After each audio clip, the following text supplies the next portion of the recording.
నీవే కృపాధారము త్రియేక దేవా, నీవే క్షేమాధారము నా యేసయ్యా.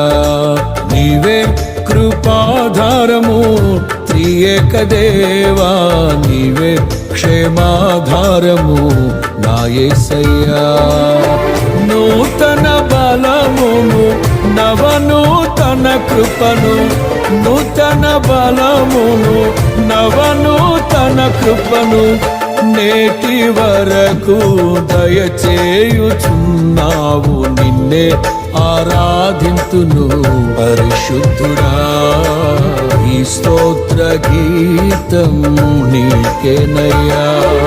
నీవే కృపాధారము త్రియేక దేవా, నీవే క్షేమాధారము నా యేసయ్యా.